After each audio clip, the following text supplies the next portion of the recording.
Bueno, nos vamos a colocar sobre los pies y vamos a orarle a Dios. Padre, gracias por este tiempo maravilloso que nos regala. Tú eres bueno, eres justo con nosotros, Señor. Ayúdanos, Señor, a ser esas personas, Señor, que agrademos a tu corazón, Señor amado. Te alabamos y te bendecimos, Dios, en esta mañana. Y pedimos que nos hables hoy, que alimente nuestro espíritu, fortalezca nuestra alma con ese alimento fresco que nos das, Padre. En Cristo Jesús, gloria al Señor. Mateo capítulo 19, verso 12, es el verso que vamos a escudriñar en esta mañana. Y nos dice, lo leemos en el nombre del Padre, del Hijo y del Espíritu Santo. Pues hay eunucos que nacieron así del vientre de su madre, y hay eunucos que son hechos eunucos por los hombres, y hay eunucos que a sí mismos se hicieron eunucos por causa del reino de los cielos. Gloria a Jesús. El que sea capaz de recibir esto, dice que lo reciba. Amén. Pueden sentarse, mis amados. ¿Quiénes son? Porque aquí hablamos de estos eunucos que en su tiempo eran, en la palabra castiza, castrados, para servir al rey. O sea, en sí era para cuidar las esposas del rey. Tenía que estar cuidando el harén del rey. Y ellos, entonces, unos nacían así, otros los hacían para ponerlos en ese servicio, y otros se hacían a sí mismos. Por eso Jesús habla de eso hoy aquí. Esta es una palabra que es bien controvertida muchas veces. ¿Quiénes son los eunucos de ese tiempo? Servían al rey. Pero ¿quiénes son los eunucos espirituales hoy en día? Y son aquellas personas que realmente entregan su vida al servicio del Rey de Reyes y Señor de Señores.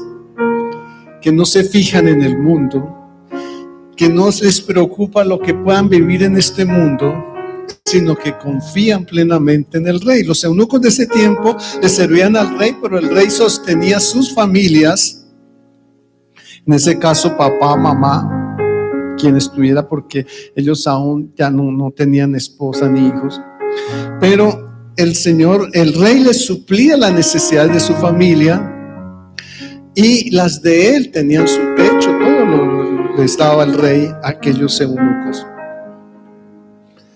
Eso mismo hace el Señor en los eunucos espirituales hoy en día.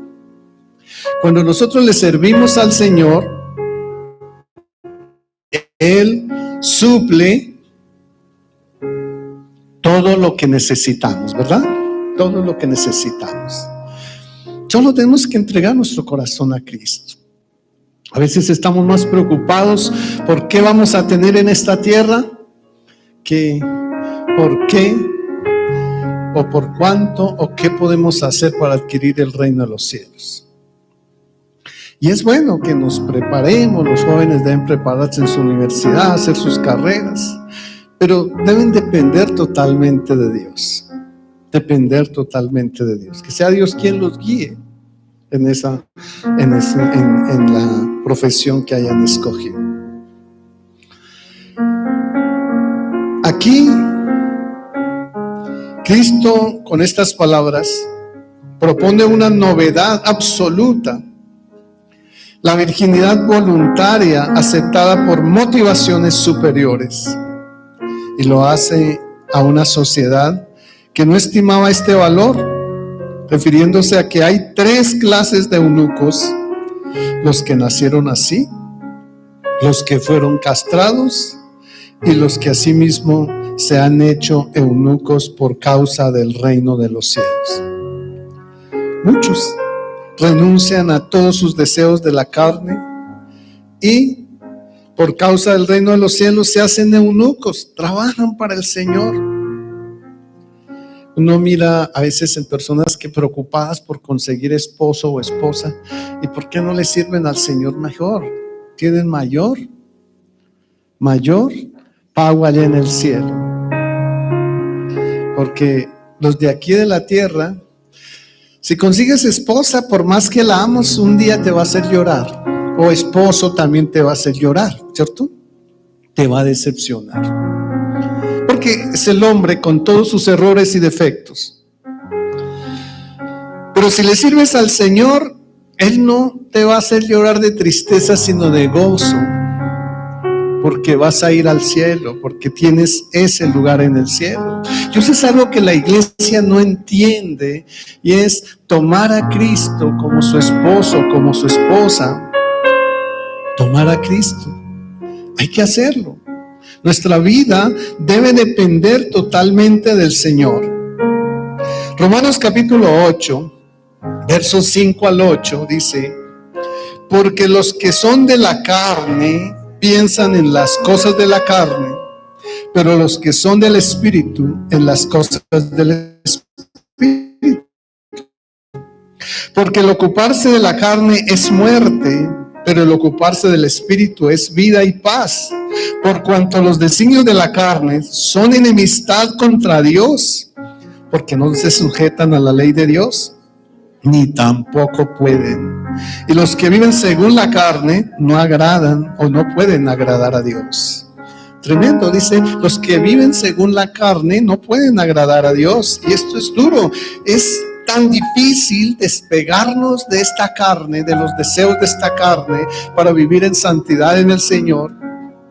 Pero cuando realmente estamos en Cristo, no es imposible hacerlo. ¿Por qué? Porque si nos ocupamos de la carne, dice, si nos ocupamos de la carne, ¿qué es? Muerte, ¿cierto? Pero si nos ocupamos del Espíritu, si trabajamos en el Espíritu, ¿qué tenemos? Vida y paz, vida y paz. ¿Por qué tú no tienes paz en tu corazón? ¿Por qué te angustias? Porque a veces alguien te ofende y te molestas, porque no hay paz. El Espíritu de Dios no está todavía morando en su corazón. La carne representa los anhelos y los instintos humanos que pueden llevar a las personas por caminos contrarios a los principios divinos o propósitos de Dios.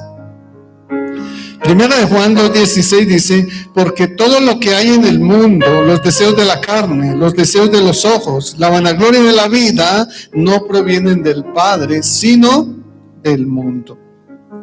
¿Qué es lo que proviene? Dice, todo lo que hay en el mundo, los deseos de la carne, los deseos de los ojos, la vanagloria de la vida, nada de esto proviene del Padre, sino del mundo. Entonces, ¿dónde están puestos nuestros ojos? ¿Dónde están puestos nuestros deseos? ¿Qué es? ¿Dónde queremos gloriarnos? ¿En Cristo o en el mundo? Entonces, si nos vamos a gloriar en Cristo, tenemos que ser obedientes a Cristo. Jesús, cuando habla de eunucos, no se refiere a la castración literal. Yo les di una explicación de lo que era un eunuco en los reyes anteriormente, pero Jesucristo aquí no se refiere a eso, se refiere o está hablando en sentido figurado de aquellos que se han dejado de lado de sus deseos carnales para servir al Señor con una devoción más resuelta. Es lo que Dios está haciendo aquí. Y Gálatas capítulo 5, verso 16 al 17 nos dice: digo pues, andad en el Espíritu y no satisfagáis los deseos de la carne, porque el deseo de la carne es contra el Espíritu y el Espíritu es contra la carne, y estos se oponen entre sí para que no hagáis lo que quisiereis. Entonces dice, debemos andar como en el Espíritu y no satisfacer los deseos de la carne. Qué difícil es ponerle freno a la carne, ¿cierto? Qué difícil es, pero no imposible cuando nosotros decidimos seguir a Cristo. Cuando decidimos seguir a Cristo.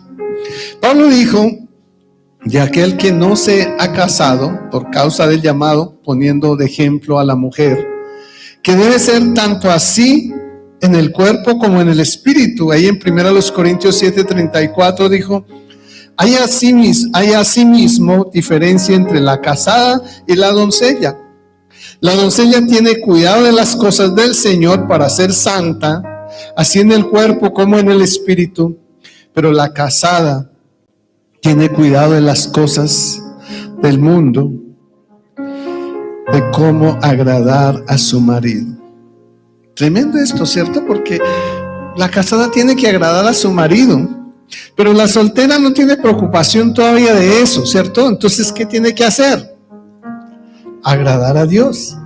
Y sin embargo, la casada también debe darle el primer lugar a Dios sin dejar de atender a su marido.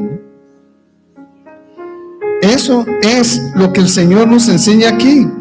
Así que la lucha entre el espíritu y la carne es un tema recurrente en las Escrituras, y el apóstol Pablo nos dice que la mente guiada por el espíritu lleva a la muerte, pero la mente guiada por el espíritu lleva a la vida y a la paz. Romanos capítulo, perdón, es que estoy aquí mirando el Romanos anterior. Dice: el ocuparse de la carne es muerte, pero el ocuparse del espíritu es vida y paz. Ya lo habíamos leído. Es decir, que cuando dejamos que nuestros deseos y pasiones dicten nuestras acciones, nos alejamos de Dios y nos exponemos en las consecuencias o a consecuencias negativas. Cuando nos alejamos de Dios, nos exponemos a consecuencias negativas: enfermedades, escasez, pobreza. Nuestros hijos toman caminos equivocados, se vuelven rebeldes. Bueno, pasan muchas cosas. A veces uno ve las familias en Cristo, dice: es que mis hijos o mi hijo se volvió rebelde, no obedece a la casa. Y luego más adelante tiene unos pequeñitos y tampoco los llevan a la iglesia. Y la única forma de que un niño no tome rebeldía hacia el futuro es cuando lo llevamos a la iglesia. Y ve ese niño el testimonio de que no se puede faltar a la iglesia. No se puede faltar a la iglesia, que cada 8 días hay que estar allá. Y ellos ya llevan la educación, la enseñanza que se les da en la iglesia. Y eso los va fortaleciendo, los va haciendo obedientes hacia el futuro. Pero ocurre que los niños se levantan y dicen: papá, mamá, quiero ir a la iglesia. No vamos a ir a la iglesia. No, hoy no vamos a ir. ¿Y por qué? Porque estoy cansado. No, porque quiero descansar otro poco. No, porque hoy tenemos que más bien ir al parque. Hoy más bien tenemos que visitar a X persona. Pero después, cuando el niño crece y se vuelve rebelde, entonces ahí sí nos quejamos. Y así decimos: ¿por qué el niño se volvió así? ¿Pero por qué? Porque nosotros como padres, cuando eran niños, no fuimos juiciosos, no fuimos ejemplo para ellos. No fuimos ejemplo de vida. Y entonces no les acostumbramos a ese principio. Y luego ahora nos dan dolores de cabeza. Proverbios capítulo 12, verso 21 dice: ninguna adversidad acontecerá al justo, mas los impíos serán colmados de males. ¿Qué significa eso? Parece mentira, pero la palabra de Dios ahí en Santiago 2:10 dice que si yo violo uno de los mandamientos, uno solo, es como si hubiese violado todos los mandamientos. Y cuando yo dejo de asistir a la iglesia, estoy violando un mandamiento. ¿Y cuál es ese? El 4º mandamiento, que en la gracia, según Hebreos 10:25, dice que no debemos dejarnos de congregar. No debemos dejarnos de congregar. Entonces estoy violando ese mandamiento. Así que si yo violo los mandamientos, ¿qué me vuelvo? Impío. Impío. Porque es que creo que a Dios lo puedo engañar, ¿cierto? Es algo así como que yo adquiero un empleo, estoy buscando un empleo, adquiero un empleo, y cuando lo tengo, entonces ya digo: listo, ya tengo mi empleo, pero hoy no voy a trabajar porque estoy cansado, hoy no voy a trabajar porque tengo visita. Y bueno, voy y doy una disculpa y entonces me permiten seguir trabajando. Luego a los 8 días, 15 días al mes o cada mes, falto 1 o 2 veces al trabajo. ¿Qué pasará? Me van a echar, me van a despedir del trabajo, ¿cierto? ¿Y por qué entonces no serle fiel al que nos da el trabajo? Al que nos da el trabajo. Él nos da el trabajo. Y Él quiere que seamos eunucos espirituales, que le sirvamos en espíritu y verdad. Dios está, dice Juan 4:24, buscando adoradores que le adoren en espíritu y verdad. Y cuando habla de adoradores, no quiere decir solamente los que se suben aquí a cantar, no. Adoradores son todos los hijos del Señor que pueden honrar a Dios obedeciendo su palabra. Es la mejor forma de adorar a Dios, obedeciéndole. Entonces, tenemos esa lucha entre el espíritu y la carne.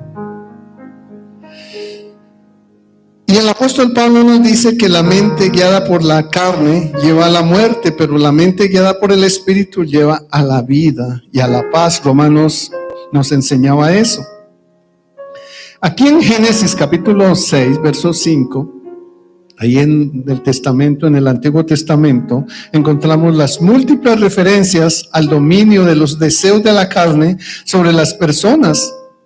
Y ahí lo vemos en Génesis 6:5 y dice: y vio Jehová que la maldad de los hombres era mucha en la tierra, y que todo designio de los pensamientos del corazón de ellos era de continuo solamente el mal.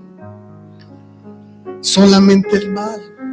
Dios conoce nuestro corazón. Dios sabe cuál es mi actitud. Dios sabe si le estoy obedeciendo. Dios me dice que debo educar a mis hijos, que le coloquen las palabras del Señor, los mandatos del Señor en el cuello. ¿Eso qué quiere decir? Que tengo que estarlo llevando, enseñándole desde niño a que hay que serle fiel a Dios. Y en ese orden entonces Dios nos va a ayudar, ¿verdad? Dios nos va a ayudar. Porque Él se encargará de educar a nuestros hijos. Nosotros no somos capaces de educarlos. Y menos hoy que los estados no nos dejan educarlos. Entonces, ¿qué tenemos que hacer? Llevarlos para que la iglesia de Cristo o en la iglesia de Cristo nos den una manito, nos ayuden a educarlo para que el Señor entonces se encargue en la sabiduría que le siembran, educarlos a ellos al 100%. Esos son los mejores hijos del futuro. Estos días ayer casualmente hablaba con un joven y me decía: nosotros, la generación de nosotros, somos débiles, somos flojos, todo es internet. Y él decía: mire, yo dejé el internet cuando vi que el ateo más grande del mundo llevaba hace 50 años creyendo que no existía Dios. Y de pronto, ya cerca a morirse, dijo que indiscutiblemente sí existía Dios y que eso no se podía desmentir. Entonces, él decía: hay tanto revuelto ahí en las redes sociales que los jóvenes de hoy en día se están dejando llevar por ese tema y se están apartando de Dios. Porque en las redes sociales unos hablan una cosa, otros hablan otra, cada uno habla lo que les conviene, pero la gente no se acerca a mirar la palabra del Señor. Y exactamente qué es lo que dice la guía de Cristo en el Espíritu Santo. Entonces, aquí el Señor nos afirma ahí en Génesis que Él conoce los pensamientos, dice el hombre, los pensamientos y el corazón son de continuo solamente el mal, no piensan en nada más. Pero además en Proverbios capítulo 14, verso 12, nos afirma que hay camino que al hombre le parece derecho, pero su fin es camino de muerte. Y eso no es que yo estoy bien, así, yo mientras no robe, no mate, no le haga mal a nadie, yo voy para el cielo. ¿Te parece que ese camino es derecho? Pero no, la palabra del Señor nos dice que debemos mostrar nuestro amor a Él Y dice que si le amamos debemos guardar los mandamientos del Señor, guardar sus mandamientos. Así que tenemos entonces que buscar la obediencia a Cristo. Aquí entonces la Biblia enseña que el ser humano debe vivir en obediencia a la voluntad de Dios y resistirse a los deseos de la carne. Esto implica renunciar a los placeres terrenales y buscar la transformación del corazón mediante la guía del Espíritu Santo. Mediante la guía del Espíritu Santo. Y Juan capítulo 14, verso 26 nos enseña cómo hacerlo. Dice: mas el Consolador, el Espíritu Santo, a quien el Padre enviará en mi nombre, ¿qué es? Él os enseñará todas las cosas y os recordará todo lo que he dicho, ¿sí? Lo que he dicho, no lo que el hombre me dice que le está diciendo, no, lo que Jesucristo dijo. Él lo dejó muy claro ahí, lo que he dicho. Pero Romanos capítulo 8, verso 13 y 14 dice: porque si vivís conforme a la carne moriréis, mas si mas si por el Espíritu hacéis morir las obras de la carne, viviréis. Porque todos los que son guiados por el Espíritu de Dios, estos son hijos de Dios. ¿Y cómo ser guiados por el Espíritu de Dios? En la revelación de la palabra, no en imaginaciones. El Espíritu me está hablando, el Espíritu me mostró un sueño, el Espíritu me dio una visión. No, en la palabra de Dios debemos ser guiados por el Espíritu Santo. No es de otra manera. No tenemos que falsificar la enseñanza del Señor. Así que el eunuco espiritualmente, a quien se refiere el Señor Jesucristo, es aquel que lucha contra los deseos de la carne en un desafío constante durante la vida. ¿Cuántos son eunucos aquí, espirituales? Están luchando constantemente contra los deseos de la carne, ¿cierto? Es un proceso de autodominio y autocontrol que se requiere disciplina espiritual. Sin disciplina no lo podemos hacer. Sin embargo, la recompensa espiritual es grande, ya que experimenta una mayor cercanía y comunión con Dios. Cuando nosotros luchamos por vencer esos deseos de la carne y vivir en el Espíritu, tenemos esa cercanía y esa comunión con Dios. Entonces podemos escuchar ahí su voz cuando leemos la palabra. Es como si Él nos estuviera hablando. Ahí está el Espíritu revelándonos lo que el Señor Jesucristo nos dejó. Filipenses capítulo 2, verso 1 al 4. 2, 1 al 4.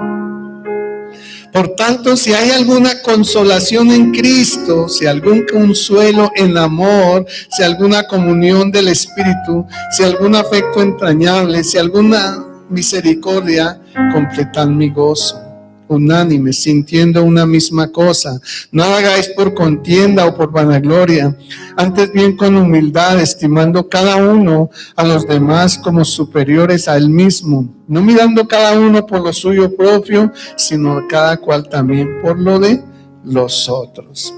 No estamos más preocupados por lo de nosotros que por lo de los otros, ¿verdad? Cuando nos preocupamos más por los demás, Dios bendecirá lo nuestro. Pero lo hacemos al revés, nos preocupamos más por lo que necesitamos, por lo que deseamos tener, que por las necesidades de la iglesia, de otros. Entonces tenemos que estar más preocupados por nuestros hermanos en Cristo. ¿Cómo estará mi hermano? ¿Cómo estará mi hermana? Si estaremos orando, no se ponga a contarle, porque es que hay algo que nosotros tenemos, el error que nosotros tenemos es: ¿cómo está mi hermana fulana de tal? ¿Cómo está su hermana, su mamá, su hijo? Yo estoy orando por él. No le cuente, hermano. Pregúntele y ore por él allá en secreto, que Dios se encargará de mostrarlo en público. Hágalo en secreto. Porque dice la palabra que lo que hace su mano derecha, no lo veas su izquierda, ¿cierto? O contrario. Pero nosotros tenemos que estar preocupados por la iglesia, allá con el Señor, mostrándole eso al Señor, no contándole a la hermana, sí, es que yo estoy orando por él. Y entonces a veces llega, por decir, alguien a la iglesia, es que yo estaba orando para que el hermano viniera a la iglesia. Se le dañó su bendición, hermano, porque no tenía que estarlo divulgando. Si está orando por él, dele gloria a Dios allá en secreto y dile: Señor, gracias porque esta persona vino, porque tú me escuchaste mi oración. Pero no le cuente a nadie, hermano, porque eso se llama vanagloria. Y la palabra dice que gloria de hombres él no recibe, ¿cierto? Manténgase calladito en todo lo que haga para el Señor. Gloria a Dios. En 8 días tenemos que traer un mercado. Entonces después no cuente y a decirle: mire, yo le traje tantas cosas a la hermana. No, quédese calladito, hermano, porque Dios, ¿sabe qué va a hacer Dios con eso? Bendecir su alacena. Pero tienes que quedarte calladito, ¿sí? Quédate calladito. Si le dio, bien. Gloria a Jesús. Eso es lo que Dios quiere hacer en nuestra vida. Y es lo que nos llama a nosotros preocuparnos por lo de otros más que por lo de nosotros. En conclusión, la Biblia nos enseña al respecto que los eunucos espirituales deben someter los deseos de la carne a la voluntad de Dios, y para ello es necesario vivir según el Espíritu y no satisfacer las pasiones terrenales. El dominio propio es fundamental en el camino al servicio, ya que permite una vida en santidad, en comunión con Dios. El camino propio en Cristo es fundamental en nuestra caminata cristiana. Nos hace santos, nos aparta del pecado. Es importante eso. Según a los Corintios 7:1, que nos dice: así que, amados, tenemos tales promesas. Si tenemos tales promesas, limpiémonos ¿de qué? De toda contaminación de la carne. Entonces, ¿qué le enseña ahí la palabra? Que si tú quieres recibir las promesas del Señor, ¿qué tiene que hacer? Limpiarse de toda la contaminación de la carne. No hable mal de los demás, mantenga su boquita cerrada. Pero es que me parece, no, dígale allá, cuando sus pensamientos te lleven a mirar el defecto del hermano o de la hermana, dígale allá: Jehová, reprende estos pensamientos de murmuración de mi vida, reprende ese espíritu de mi mente, que no vengan pensamientos en mí y no los deje desarrollar. No, es que la hermana me miró mal, el pastor hoy no me saludó, ¿sí? ¿Quién sabe qué tiene el pastor conmigo? Y a lo mejor el pastor estaba ocupado, no la vio ni llegar, ¿sí? No tiene nada contigo, no tiene sino amor para contigo. Entonces, no dejemos que la mente nos trabaje. O allá, ¿dónde estará mi esposo? A lo mejor está con otra. Si está con otra, dígale al Señor: Señor, cuídame a mi esposo. Si es ese esposo que le gusta picar aquí, ese es del picaflor, dile al Señor: Señor, yo le entrego a mi esposo. Yo no puedo con él, pero yo se lo entrego. A esa esposa también, porque hoy en día eso está igual, ¿sí? Entonces, yo le entrego a esa persona. Que mi hijo, no diga: ay, es que ya ¿cómo es que le dicen aquí en Bogotá? Muérgano, ¿sí? Ya no le diga eso. Diga allá en su pensamiento, diga: Señor, gracias por llevármelo a Cristo. Gracias porque mi hijo no es lo que están viendo mis ojos carnales.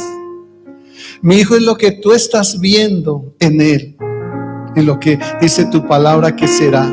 Y tu palabra me dice en Hechos 16:31 es, ¿sí? Si tú crees en el Señor Jesús, serás salvo tú y toda tu casa. ¿Dios miente? No. Pero creer en el Señor Jesús es ser obediente. No es que, imagínate, yo le digo a uno de mis hermanos o hermanas: sí, yo le creo a mi hermana, pero luego ella me sigue contando otras cosas. Digo: es así como que no se las creo, ¿sí? Es así como que no se las creo. No, nosotros tenemos que saber que todo lo que Dios nos da trae bendición a nuestra vida. Y que si nosotros le creemos a Dios, es porque le obedecemos al 100%. Y no, hoy no voy a la iglesia porque estoy muy cansado. Hoy no voy a la iglesia porque me siento enfermo. ¿Y dónde está el médico de médicos? Y entonces se da la disculpa hoy en día y es: yo no voy a la iglesia porque contamino a la otra gente de la iglesia. ¿Acaso aquí no está el poder de Dios, hermanos? No. Si tienes gripa, si tienes un virus fuerte, colócate un tapabocas y ven a la iglesia. Ven y busca al médico. No hay un mejor médico que Jesucristo. Él es nuestro mejor médico. Entonces, no faltes a la iglesia, no le creas las mentiras del diablo. El diablo está diciéndole ahí: mira, no vaya. Mira que hace 8 días no te saludaron, o la hermana Julana y tal le miró mal y me siento cargado, mejor no voy a la iglesia. ¿Sí? No, si te estás cargado, ven y entrégale las cargas a Cristo. ¿Qué dice Mateo 11:28? Venid a mí los que estáis trabajados y cargados, y yo les pondré más carga. ¿Qué dice? Yo les haré descansar, ¿verdad? Eso es. Entonces ven y entrégale las cargas al Señor. Preséntate ante el Señor. Si tú no tienes allá donde congregarte y me estás escuchando, pues dedique esas 2 horas ahí en su casa, arrodíllese, porque no puedes venir. Estás lejos, estás en otro país, qué sé yo. Y entrégale esas cargas a Dios. Sé fiel con Dios. Así que Proverbios capítulo 8, verso 13 dice: el temor de Jehová es que aborrecer al mal. ¿Qué es ese mal? La soberbia y la arrogancia y el mal camino y la boca perversa. ¿Qué pasa? Las aborrece Dios. La soberbia. ¿Por qué eres tan soberbio? ¿Por qué? ¿Sabe que nosotros a veces tenemos, y es: alguien hizo un comentario de nuestra vida y entonces enseguida le cogemos cierta, o sea, como que queremos tener cierta distancia con esa persona y no le perdonamos. No, pero es que como la hermana, el hermano no pudo haberme dicho lo que pensaba. No, déjenle eso al Señor, porque tú no eres juez, hermano. Déjenle eso al Señor. Quítate esa carga de encima. Porque el diablo le está diciendo: sí, no lo mire, no le hable, no lo perdone, porque es que ese sí que le falló. Y si es un hermano en Cristo, ¿por qué le falló? Dios quiere que seamos perfectos, pero aún no somos perfectos. Nos bautizamos un día y nuestro bautismo termina ya cuando Dios nos llame a su presencia. Ese día termina. Mientras tanto vamos caminando y cumpliendo en obediencia el bautismo que llevamos, que hicimos un día bajo las aguas. Jesucristo fue el ejemplo. Él dijo: de un bautismo tengo que ser bautizado. Y mire lo que dice: y cómo me angustio hasta que se cumpla. ¿Dónde se cumplió el bautismo de Cristo? En la cruz del Calvario. Allí se cumplió. Sin embargo, Él no tenía que bautizarse, pero quería dejarnos ese ejemplo en la tierra. Juan 13:15 dice: ejemplo les dejé para que así como yo hice, ustedes también lo hagan. Entonces el proceso del bautismo es toda nuestra vida y es mantenernos fieles a Dios. Y no por un ratito. Entonces ya salí de las aguas, ya estoy bautizado, entonces ahora sí mi vida cambió. Sí, de hecho muchas cosas cambian, pero tú tienes que disponerte para que Dios cambie tu vida. Hay que cambiar el corazón, es lo esencial en Dios. Proverbios capítulo 14, versos 26 y 27 dice: en el temor de Jehová está la fuerte confianza, y esperanza tendrán sus hijos. El temor de Jehová es manantial de vida para apartarse de los lazos de la muerte. ¿Qué es el temor a Dios? Para quien creen que tener temor a Dios es tenerle miedo. No, dice, eso es manantial ¿de qué? De vida, dice. Es manantial de vida y nos da la esperanza, dice, para apartarnos de los lazos de la muerte. Es manantial de vida. Entonces es gozo. Respetar al Señor es gozo. Estamos casados con Él. Estamos casados con Él. Entonces nosotros debemos tener temor. Temor es respeto. Así que, miren mis hermanos, yo le decía ayer a una de las parejas que estaban en clase, mira, si es que, ¿qué pasa? ¿Qué es temor? Cuando yo abro mi boca para ofender a mi cónyuge, para maltratarla, y muchas veces con palabras grotescas, entonces he perdido el temor a mi esposa o a mi esposo. No hay temor. No hay respeto, y cuando eso se pierde todo. Se pierde todo. Cuando se pierde el temor entre el esposo y la esposa, se pierde todo. Así es con Dios, estamos casados con Él. Si perdemos ese respeto a Dios, si me da igual decirle a una persona esa palabra que se dice hoy en día todo el tiempo, ¿sabe cuál es la que dicen los jóvenes hoy en día todo el tiempo? Y no solamente los jóvenes, ahora escucho ya señores y señoras de 80, 60 años diciendo esa misma palabra entre ellos, tratándose así. Y ustedes saben a qué palabra me quiero referir porque es la que está ahorita de moda, ¿no?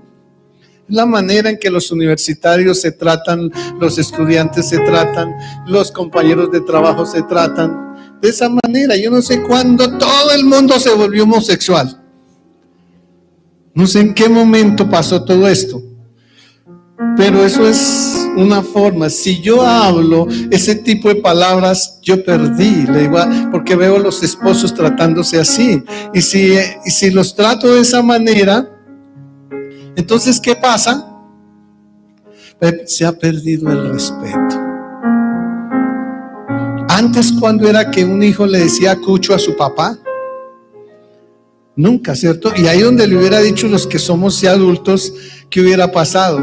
Los dientes hubieran volado por allá para un lado, ¿cierto? Hoy en día no hay problema. A gritos le dicen, hola cucho, ¿cómo está cucho? Y el otro todo contento porque su hijo le saluda así, ¿sí? Entonces, mis amados, tenemos que tener respeto por las personas. Tenemos que empezar a respetar a Dios. Yo no puedo decir, Dios te amo, Señor, cuánto te amo, y después decir, oiga, fulano y tal por cual. Porque la palabra dice que de una misma fuente no puede fluir agua salada y agua dulce. De mi misma boca no puede salir maldición y bendición. Entonces, cuidémonos de eso. ¿Quiénes son los eunucos que Dios está buscando en este tiempo? Los eunucos que le amen en espíritu y verdad, que renuncien a los deseos de su carne. Los eunucos tenían que castrarlos para que no tuvieran deseos carnales. Nosotros tenemos que castrar el corazón, hermanos, para no tener esos deseos carnales. Tenemos que castrarnos del corazón. Hay que hacerlo. Si no lo hacemos, pues fácilmente cometemos errores. Entonces, y cuando no estamos castrados del corazón, entonces cometemos un pecado y ese pecado nos lleva al otro y ese a otro, y cuando nos demos cuenta tenemos como 20 hijos.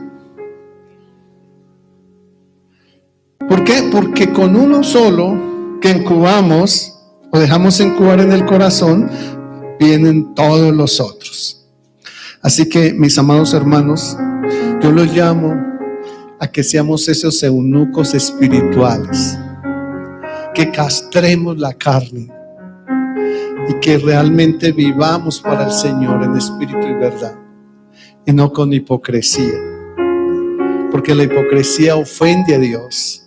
Yo no puedo decir que soy cristiano y mi actitud en la casa es diferente. Yo no puedo ser una persona aquí en la iglesia y en la casa otra, o en el lugar de trabajo otro, o en el lugar de estudio otro. No, eso se llama hipocresía y eso no le agrada a Dios. Hay que cambiar nuestra forma de vida, que realmente vivamos como eunucos para el Señor espiritualmente, que vivamos como eso. Eso es lo que Dios busca en este tiempo. No busca otra cosa. Dios no busca fanáticos. No. Uno ve, no, que es que yo no puedo faltar a la iglesia, que voy a los ayunos, que las veladas el sábado por la noche, que por hace trasnoche, hace una cantidad de cosas. Y luego llega a su casa con una cantidad de palabras, o llegó de los vecinos con una cantidad de palabras, o su actitud de irresponsabilidad. Eso no sirve de nada, hermanos. Eso no es más que una hipocresía, una apariencia de cristianos. Y Dios no quiere cristianos con apariencia. Dios quiere cristianos que lo amen en espíritu y verdad. Que no sea que sean esos cristianos. ¿Cuántos cristianos de carretilla hay aquí? ¿Sabe qué es un cristiano de carretilla? Aquel que toque es estarlo empujando todo el tiempo, hermano. Porque si no, no rueda. Dios no quiere esos cristianos de carretilla.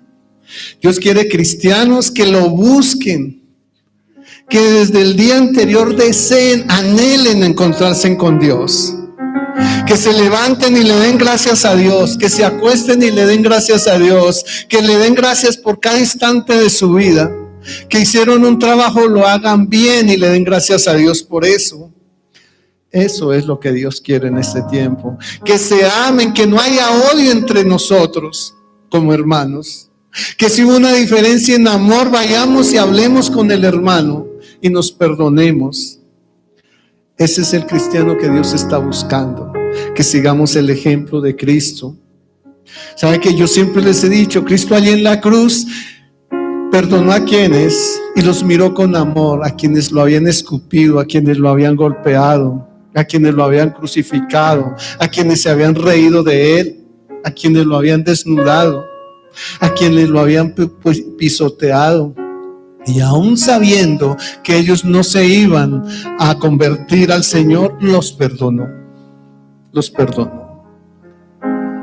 ¿Quiénes somos nosotros para no perdonar a nuestros ofensores? Y yo les decía en otra prédica pasada, la palabra dice que si tú no perdonas a los hombres sus ofensas, Dios no te perdonará a ti. Así que si no has perdonado, Dios no te ha perdonado a ti, no te engañes diciendo Dios me ama, porque si tú no has perdonado a tus ofensores, Dios no te ama a ti de la manera en que quiere Él amarte a ti.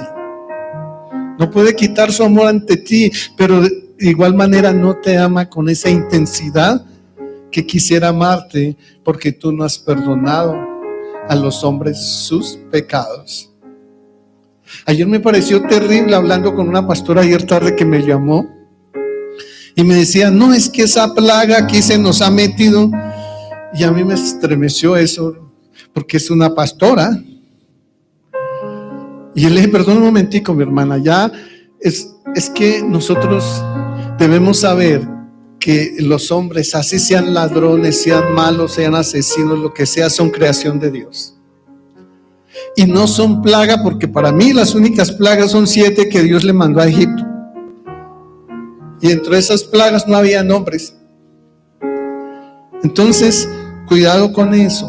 Nosotros tenemos que amar a todas las personas y amarlos de corazón, de corazón.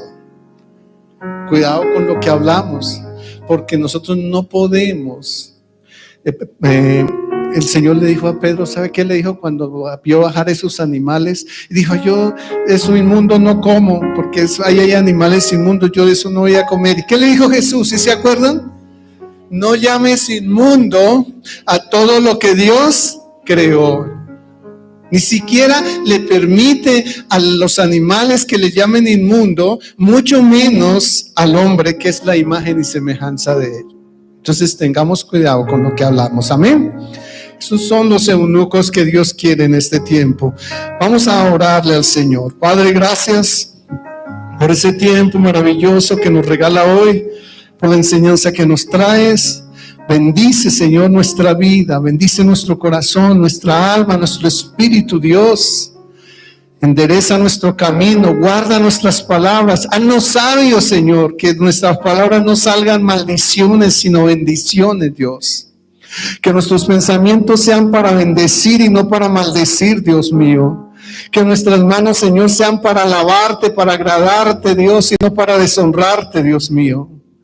Oh Padre eterno, ayúdanos a vivir, Señor, este tiempo en humildad y amor, como tú quieres, Señor, que vivamos, Padre eterno, porque tú eres bueno y maravilloso con nosotros, Padre Señor.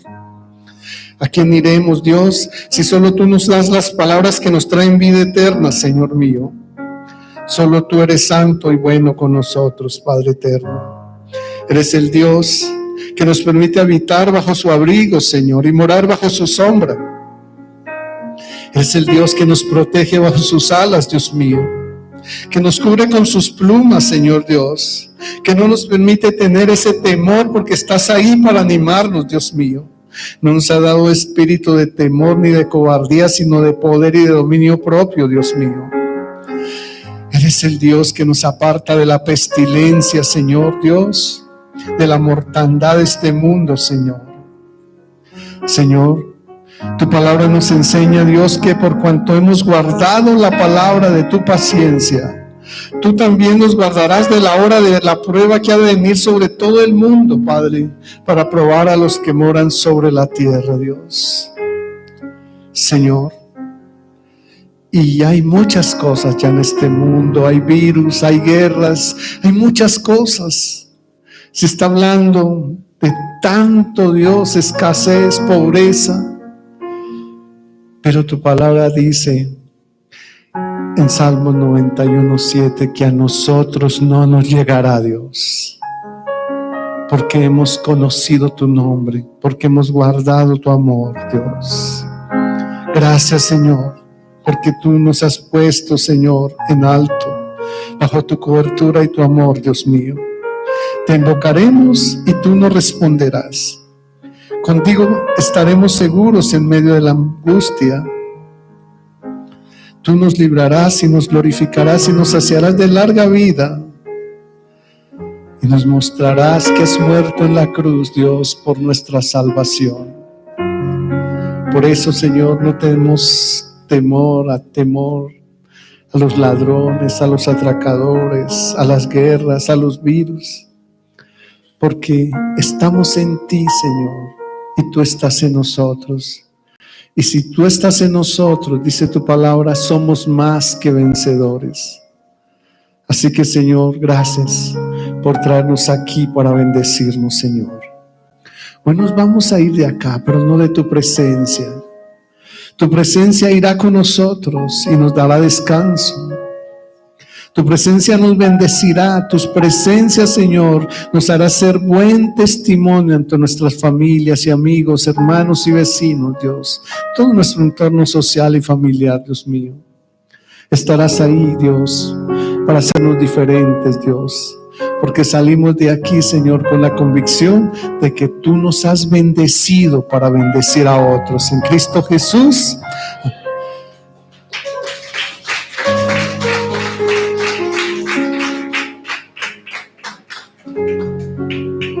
Que el Padre de mi Señor Jesucristo les continúe bendiciendo.